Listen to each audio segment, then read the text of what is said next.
Hello everyone, আসসালামু আলাইকুম। যে যেখান থেকে দেখছেন আশা করি সকলে খুবই ভালো আছেন।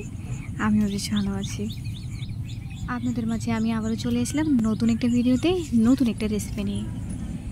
যে ভিডিওতে কিনা আমি দেখাবো গ্রামের সকালের পরিবেশটা দেখতে কত সুন্দর হয়। আমার এই ভিডিওটি করা ছিল জ্যৈষ্ঠ মাসে, যদিও এখন শ্রাবণ মাস, কিন্তু আমার আজকে মনে হলো যে অতীতের কিছু ভিডিও, রান্নার ভিডিও আপনাদের মাঝে শেয়ার করে।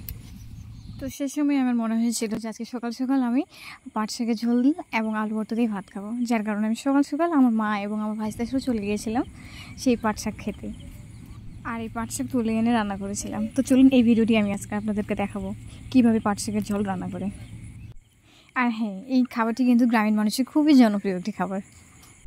এই মরিচ ক্ষেতটা পাট শাক ক্ষেতের সাথে লাগানো ছিল, দেখতে পাচ্ছেন সকালবেলা ফুটছে কত সুন্দর হয়ে ফুলগুলো। হ্যাঁ, খুব সুন্দর না?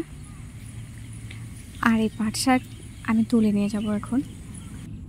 গ্রামীণ মানুষের সাদামাটা জীবনযাপনে এই খাবারগুলা যেন মাছ মাংসের স্বাদকেও হার মানায়, এবং এর স্বাদটা তারাই বোঝে যারা গ্রামে বসবাস করে। আমি অলরেডি তুলে বাসায় চলে এসেছি। এখন এই শাকগুলোকে খুব সুন্দর মতো করে একটু করে বেছে নিতে হবে, যেন পোকা ফড়িং কোনো কিছু না থাকে, কারণ সকালবেলায় অনেক কিছু পোকা টোকা লেগেই থাকে, যার কারণে খুব সুন্দর মতো করে মাটিতে ফেলে আমি একটু করে ঝেড়ে ঝেড়ে নিয়ে তারপর ধুতে নিয়ে যাব। তো আমি সেই কাজটাই করছিলাম।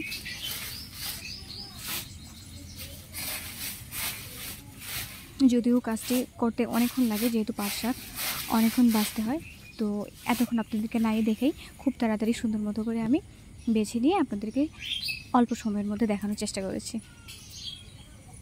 তবে হ্যাঁ, পাট শাকটি রান্না করার জন্য শুধুমাত্র পাট শাকের যে কুচিটা বের হয়, কুচি ঠেকটা বের হয়, আমি শুধু এটা ব্যবহার করেছি।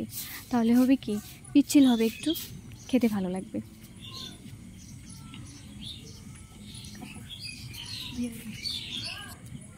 তো এখন এই শাকগুলো আমি সুন্দর মতো করে ধুয়ে নেব।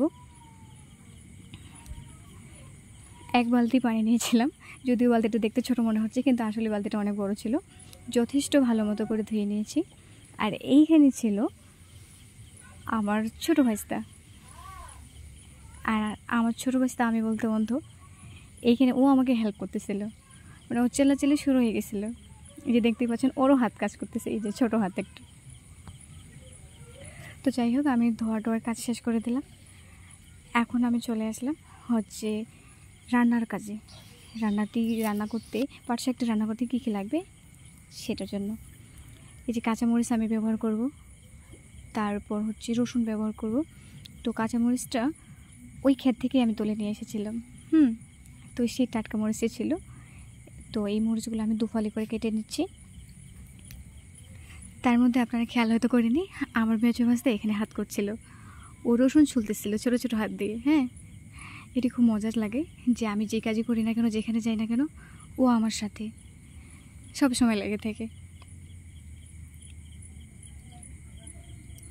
তো মরিচ রসুন এগুলো আমার কেটে নেওয়া হয়ে গেছে। এখন আমি সুন্দর মতো করে ধুয়ে রান্না করব। আমি রান্নাটি করছিলাম মাটির চুলোতে, আর পাতিলে রান্না করছিল। তো সুন্দর মতো করে দিয়ে দিলাম, পরিমাণ মতো তেল দিলাম। এখন বাঁশের লাকড়ি আমি ব্যবহার করতেছিলাম।